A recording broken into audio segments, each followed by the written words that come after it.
guys, Ash here coming at you today in Raid Shadow Legends. Welcome to the video, guys. How y'all doing? Hopefully it finds you doing well. If not, send some positive vibes, some love, excuse me, your way if you need it today. I'm not doing that great. I'm okay. I'm healthy. I've got my health. I've got my family, and that's all that really matters at the end of the day. But I'd be lying to you. I can't just say every single day here, I'm doing amazing, guys. How about you? Yeah, went through a tough few days for some personal reasons. However, you know what kind of grounds me when I'm going through anything, and it's common sense. I'm sure that a lot of you guys probably go through the same mental exercise, but maybe need to be reminded, if you're anything like me, from time to time. But I like to first focus on what really truly matters in the world, like the relationships that are most important to me, namely my son Charlie and my loved ones.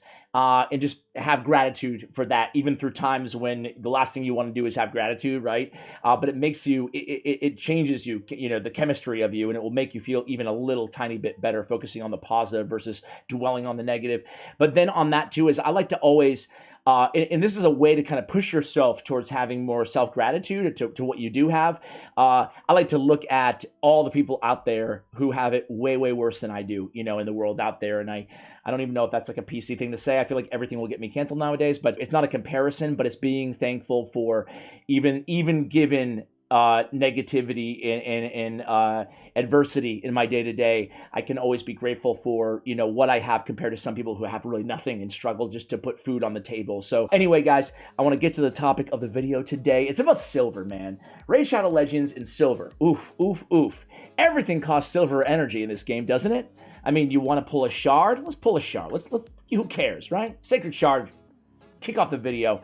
Want to pull a shard? It's going to cost you silver. You want to use a glyph? It's going to cost you silver. Want to upgrade an artifact? It's going to cost you silver. You want to log into the game? It's going to cost you silver. This one's for free. I kid, but I don't really. I mean, everything costs silver in this game. Forge materials cost silver. Upgrade artifact. Take an artifact off one champion and put it on another. You already own the champions. You already own the artifact, but you have to pay more silver. I like it because it's shiny. It's messed up. The shame about silver is, in the early game of Raid Shadow Legends, like on my free-to-play account, I could have showed you both accounts. It doesn't really matter for the sake of this video, because it's really a mentality that I want to share with you guys, and some tips along the way too. The popular request to do a video talking about how to save silver, how to get more silver. But for me, a lot of it's, again, the mentality, the philosophy that you have. And every single one of you guys watching right now, you're going to have to develop this and be smart enough, or at least be thoughtful enough to understand where your account is. Because let's just kind of jump into it here. Let me just start with some basic tips, right? Some basic tips on silver, and then we'll get into the most important tips. So really quickly, these are the basics for any new players watching right now who might not otherwise know these things. Campaign shields sell for a little bit more silver than any other artifact. So you can see each stage you're getting an artifact, a weapon, a helmet, a shield, a weapon, a helmet, or a chest piece, and or gauntlets, chest piece, and boots. Come on, Ash. So the shields actually sell for a little bit more. So bang for your buck energy-wise, you're going to be getting more silver because you're going to be selling your crappy shield from the campaign. So as you're farming, even though you get a little bit more experience, just a tiny bit more, on stage 6 of any particular level, stage 3 is going to give you more silver because those shields sell a little bit better. So keep that in mind. But really, that's not where you're going to be getting the majority of your silver in this game, in the campaign. It's going to be, say it with me, in Spider's Den. That is where you're going to be getting the majority of your silver, far and away in this game, because accessories sell for a ton of silver, given, again, the not just the speed of the farm. Generally, people tend to develop faster spider teams. I'm not just talking about level 25, but I'm talking about level 20. And accessories, as I said, sell for a lot more than artifacts. So it's a great and most efficient way currently in the game. There ought to be like a silver mine or something that gives you like a ton of silver, right? Silver tower, silver something. But anyway, it's Spider's Den. That's the best place to farm silver in this game. So when you don't know what to farm Spider's Den. At least you're getting silver and upgrading your accessories at the same time. By far the most popular dungeon out there. It's also the best way to get clan versus clan points, or one of the best ways to consistently get clan versus clan points and get those rewards as well. The last thing is the forge, right? Make sure you're using your arena battles and your faction war battles every day if you can, right? I mean, don't feel pressure to. It's just a game at the end of the day, but go ahead and use your battles so you can farm one of the best sets in the entire game perception gear, right? So you get it from Faction Wars on the Bloodstones, you get it from Faction Wars on the Bloodstones. So make sure you're doing your Faction Wars and again, doing your arena for the Magisteel here. And what that's going to do is it's going to allow you to, well, get some of the best artifacts in the game. Perception, you get speed and accuracy, two of the most important stats in the game. And then, you know, odds are, and this is where we're going to get to the last, you know, note in just 1 second here, but this is where you see all these artifacts, and what you want to do is be selling them, because you're actually gaining a lot of silver. Sure, it costs a little bit to forge these, but honestly, it's not costing that much compared to what it is to sell these, right? So this is actually a way to get a lot of silver, especially for sitting on. It doesn't have to be perception, but for me, that's like one of the better sets, 2-piece sets in the game. But what you want to do is have a nice kind of threshold for the minimum quality of an artifact that you need at the time of your account, okay? This is super important. Let me repeat that, right? Because it has nothing to do with just the, I'm just seeing if there's anything I want to keep here, and there's nothing. Again, this is on an endgame account, so, you know, just to keep that in mind. That helmet, for example, that I just sold, I would have kept on my free-to-play account. But of course, yes, the forge and your tasks are good ways. Doing your daily task if you don't know what to do are a good way to get silver in this game. Sometimes it can cost silver, though, to complete those, so just be careful, right? Last note before we get to the big topic, right, is going to be just keeping an eye on tournaments, right? If there's a spider tournament going on, you can oftentimes get more silver just in the rewards on top of the silver you're going to get from those accessories, okay? But let's go back to the subject at hand, guys. So important, right? Is in you need to always constantly be evolving that minimum quality threshold of artifacts, right? I think that when I look at other people's accounts, right, when I'm asked to do a quick account review, sometimes in person, not a lot, I don't want to overdo it here, but sometimes it's happened many times. People just come up to me randomly, one time at the mall, one time at the gym. Ash, what do you think of my account, man? I'm like, oh, here we go. Let's do it live. We'll do it live. Okay. We'll do it live! In front of Johnny Rockets. Take a seat. The number one thing I see is people have gear that they're never gonna use. They have artifacts they're never going to use. Somehow, psychologically, there must be something where we almost talk ourselves into, and I think it's the majority of players. I think it's like 90%, right? You have to have massive discipline. Even I do this. You ever go through your artifacts and you just find trash that you actually leveled up, so it's not something you just forgot to filter and sell, and you're like, what was I thinking? Why did I ever level this up? It's a crap artifact. Everybody's had that moment, because you learn as you play this game and you start thinking more. When you get an artifact, what you want to do is, the first thing you want to ask yourself, it's so basic, but just pause for one moment and ask yourself, okay, who's going to be wearing, what kind of champion am I going to be using this artifact on, right? First of all, we rarely level up a champion to put crappy artifacts on them, okay? But yet a lot of players out there, they'll get like a very borderline, maybe kind of a crappy artifact, and they'll kind of talk themselves into, well, yeah, I mean, it might not be going on my best champion, but I might need this later on, you know? And it's like, nah, you're probably not going to need it later on. You're probably just going to be dealing with a full artifact storage like I am, 1,300 to 1,300, and you don't have a use for a lot of them, right? So it's really good. It's kind of tedious. You might like it, you might not. Do you like spring cleaning? I don't know. But it's kind of tedious, but sometimes even going through the habit of going through all of your artifacts you've already leveled up on your account, like to levels 4, 8, or 12, just to see what substats you would get. And I would encourage you guys to do that, by the way, because it's going to help you make the decision. But anyway, you'll get millions and millions of silver, depending on where your account is. But gosh, I've made, 40, 50 million silver just by selling artifacts and accessories, taking a big spring cleaning, so to speak, and just doing a deep dive and getting rid of things, and always kind of erring on the side of selling versus keeping. You don't want to be a hoarder in Raid Shadow Legends. Or I guess in real life, right? But like in Raid Shadow Legends either. It applies. Same rule applies. Who's going to be using a life, the first thing I saw, a life weapon, right? Well, it's life, so its HP percentage is the bonus. So I'm looking for HP percentage as a substat. And then obviously speed is incredibly valuable, and it's a legendary piece. It's 6-star. We'll keep it, It wouldn't even be a bad idea if it was borderline. This is a pretty good piece. But if it's borderline, we might want to even level it up a little bit and see. Help us make the decision. I'll take it to level 4, I'll take it to level 8, see where we get those substats. See, right now, if I take it to level 12 and I don't get a speed here, Am I hallucinating? Can I please get some better drugs? Well, I got speed. I probably would have just sold it given where my account is. So now it's kind of like a borderline artifact that I might actually use. It's legendary after all, and who knows where that fourth roll is going to go to. So what you have to do is kind of go through a quick mental process on everything that you're farming and really think about, A, what set is it in? And does that jive with the stats? Let me give you another example, probably a better example, right? Let's go to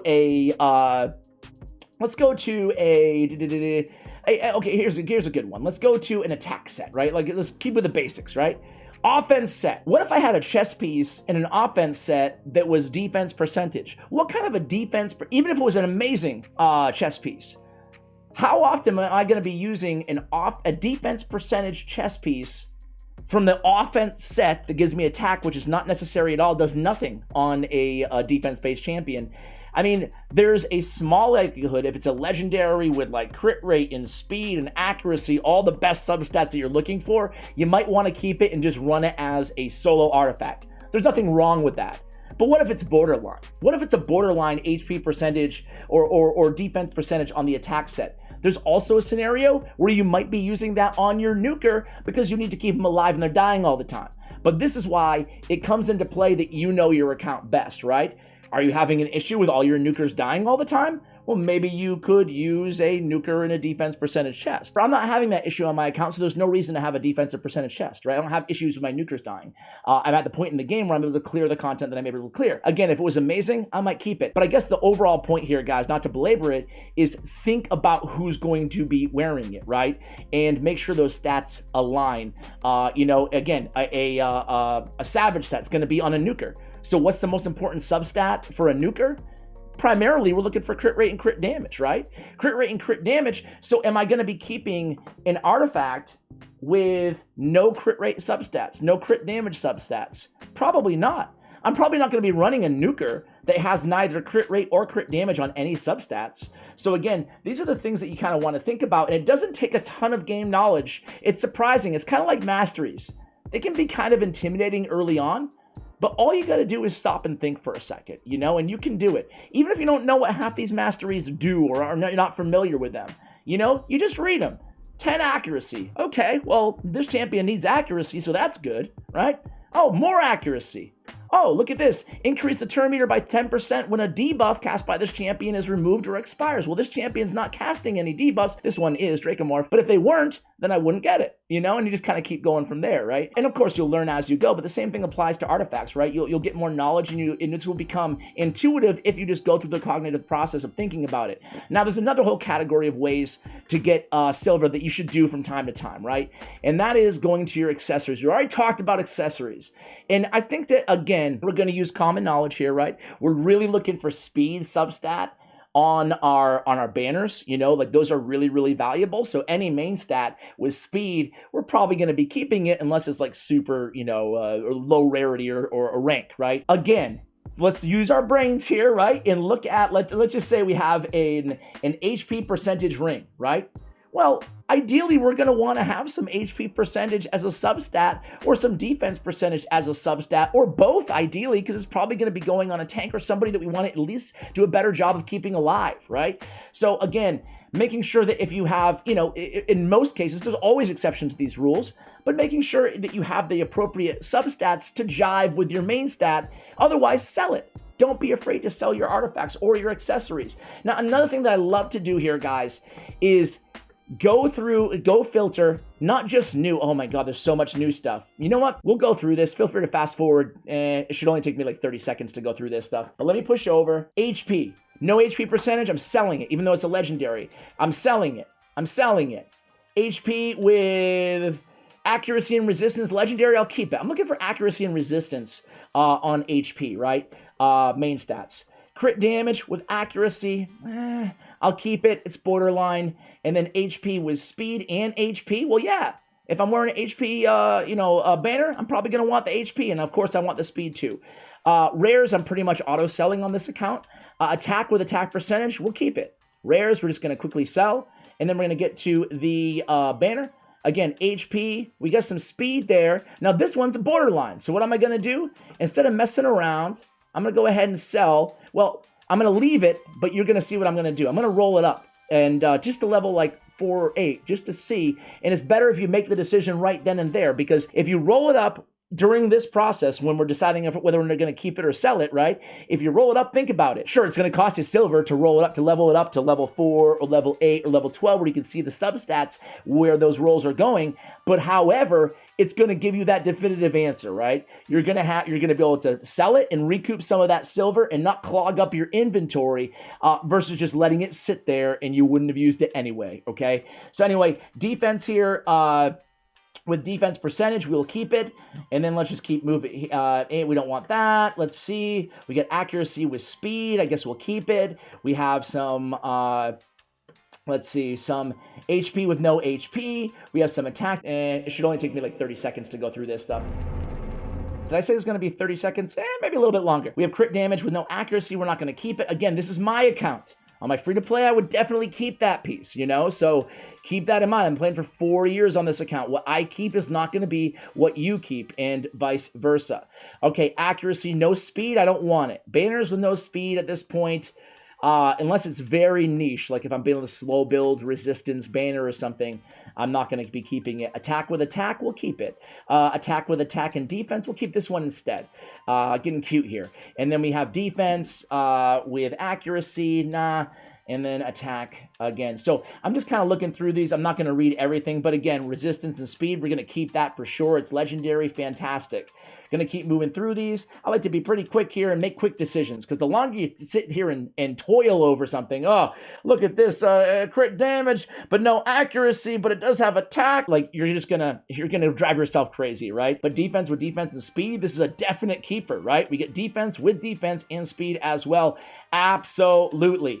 All right, but I haven't even got to the main point here. No speed on this one. We're going to get rid of it. Sylvan Watchers. Now, here's an example. Sylvan Watchers is a fairly new faction to the game.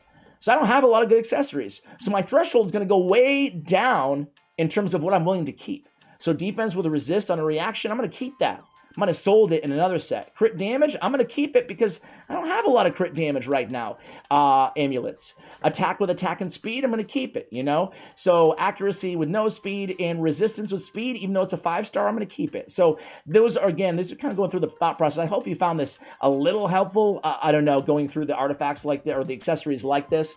But the big thing that everybody should do routinely, I think like probably around once a month, and this will get you millions of extra silver, guys, is go to your accessories, filter, and then go each individual accessory, okay? So we're going to start with the ring first. And then all you got to do is keep everything open here and do a quick little scroll and just eyeball. Okay, Lizardmen, I have like a ton of rings. Dark Elves, I have a little bit less than a ton of rings. Shadowkin, around the same as Dark Elves. Try to get a nice like median of how many rings you have in each faction, excuse me. So Bannerlords, a little bit more. Orcs, and everything seems to be, and I've done this recently, so that's why you can see Sylvan Watchers a lot less. But you did notice there was a couple factions, including Lizardmen, that I just have too many rings. So I'm going to go here and I'm going to make room. There's no reason to have, you know, ideally I would look at these two a little bit longer. I'd roll them up if I wanted to be particular. I wouldn't recommend just blindly selling like I did, but in the interest of time here, I don't want to have 3 times more accessories in any category in one faction over the other faction. Sure, there's some factions I use a little bit more, absolutely. But it's a good way to make sure that you're not overloaded in one category, especially if you're already at capacity, and it's a great way to make sure you're still making silver. So again here, I'm going to filter, I'm going to go Lizardmen, Amulets, and again, it's pretty even here. There's quite a lot of Ogre and Tried Amulets, so what I might do is, same with Barbarians, right? What I might do is I might just go through, again, don't blindly do it like I did, but I might just go, Dark Elves has quite a few. I might say, wow, I have a crit damage here. Well, I'm sorry for blocking it. I have a crit damage here, I have a crit damage there, I have a defense, HP. You know what you can also do is you can do just filter crit damage, right? And now I can say, hey, well look at this, guys. I'm Undead Horde. I'm really, really low on crit damage. I won't be selling any of those, but then I can look and I say, oh, Ogre and Tribe, I have plenty of crit damage. I could probably sell a couple of those, you know? I don't need 20 crit damage amulets on top of all the ones that are equipped on all my champions on top of that, right? And again, the same thing with your banner, right? You can go, you can sort by stat. So I'll go primary stat, and I will make it, I'll make it resistance, okay? I sell really well here. So this is the first thing, if I really needed silver in a bind, this is probably the first thing I would do. Lizardmen, Shadowkin, Banner Lords. Okay, these are only resistance banners. And I have quite a bit, but I noticed I have a lot of Dark Elves compared to these other factions. Only 2 Sacred Orders, so many Dark Elves. So I'm just going to go through here, and I'm going to see if I have anybody without speed stats, excuse me, or any like really, just like crappy low rank ones. I'm just going to sell them. And again, this is going to do 2 things. Number 1, it's going to keep room so you don't have to always go through your new artifacts and then just like haphazardly sort through the rest of your artifacts and look for what you are and aren't using. And B, it's going to make you a lot of silver. It's a good way to recoup silver in this game, okay? I think I made my point, you know, but it's really a mentality in this game, you know? And it's good artifact and accessory management is really key to silver. I guess the one last thing that I will say, guys, is again, don't be afraid to level up, you know? Sometimes you might take that net loss on silver, right? Sometimes you might. But it's better to make the decision early on. I forgot to do it with that new artifact that I was just pointing out. But like, for example, let's just upgrade this. I'd recommend taking it to level 4 and see where your roll goes. Okay, resistance. All right, I'm really looking for speed. I'm going to go ahead and take it to level 8. And I get the speed, so I'm going to keep it. But let's just say I got crit damage. And let's say I take it to level 12. And I got, you know, 2 rolls of crit damage and 1 resistance. I'm not going to be ever using that shield. I'm really looking for speed. But on a high resist champion that I need to be a little speedy with a life shield, hey, I might actually have a use for this with the resistance and the speed. So I would take it to level 4, see where your first roll goes. If it's a really borderline artifact, just sell it, right? And if the roll doesn't go where you want it to go. If the roll goes where you want it to go, upgrade it again and see what happens then. And then see what happens on level 12. And then sell if you're not going to use it, okay? Same thing with champions, right? Don't be putting, you know, attack percentage or, you know, common sense. Don't put attack percentage on a defense or HP-based champion, you know? Just make sure that you're not muling around artifacts that make no sense, or you're not using artifacts that make no sense on champions that just can't get any use out of those stats. So guys, unfortunately, silver in this game is a massive issue, and it's something that we constantly are banging the drum for Plarium to address. But I hope this video got you guys thinking a little bit more about how to efficiently manage the silver that you do have, okay? Don't go maxing out every artifact in your collection unless you have a practical use for it here and now, and just think proactively a lot about silver in the game when you're going to spend it on artifacts, right? Make those wise decisions, think about what makes sense, and always err more on the side of selling, honestly, right? Otherwise, you're just going to be overloaded. Don't be a Raid Shadow Legends hoarder. And we'll end there, guys. Thank you so much for watching. And as always, take care, guys.